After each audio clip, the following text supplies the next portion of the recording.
Ate,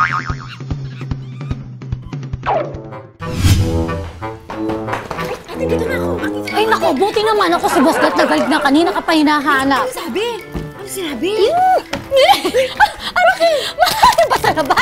Ay, paano naman? Ay, nagmamadali ako. sabi Late ko na sa'yo. late. Yun nga, late ka na naman daw. Kaya maghanda ka, kakanta ka naman mamaya. Ate, ay, alam mo naman, hindi ako kumakanta, Ay, no choice ka. Basta sunod na lang tayo, no? Galit na ba? Galit Ay, na naku, talaga. Ikaw na nga. Kakanta ka na nga. Ikaw na nga. Kakanta na naman ako. Ano ba naman yun?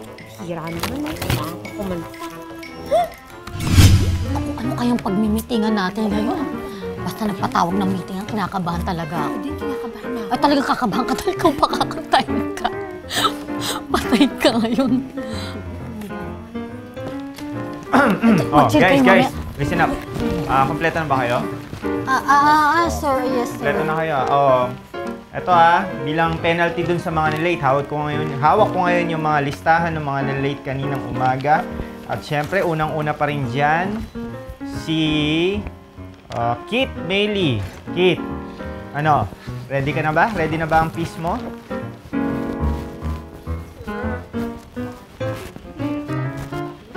Hindi po talaga ako kumakanta. Hindi mo maganda ang boses. Kung gusto niyo, ako na lang kakanta. Ikaw ba kinakausap ko? Di ba hindi ka naman nalate? Si Kit ang nalate. Yun lang.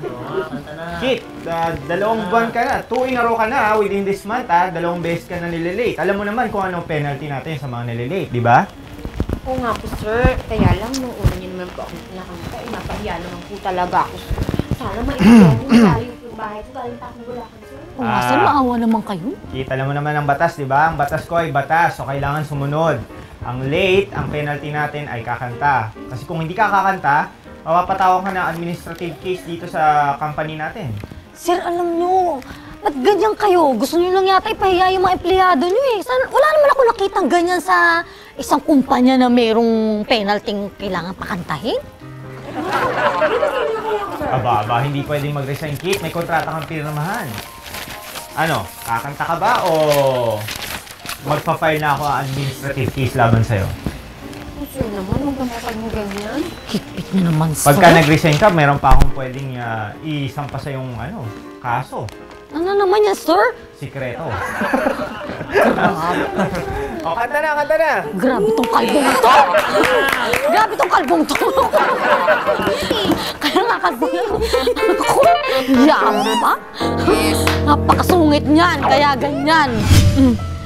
Ito ay violation of human rights. Article 13, Section 1. The right of all the people to human dignity. Ito ay parang violation of human rights. At saka, isa pa, sa Article 3 of the Labor Code, the workers are entitled to humane conditions to work. So, pagka ikaw pinapahiya lang dahil bali, parusa, napapahiya ka tuloy sa iyong mga co-workers. At saka sa Article 19 of the Civil Code, yan on human relations. This is also a violation of the provision of the Civil Code on human relations that every person in the exercise of his right must do so with justice and good faith.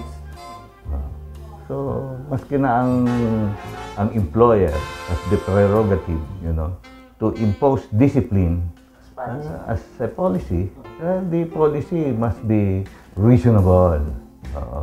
And also that the penalty to be imposed must be commensurate to the offense without in any way violating the dignity of a person.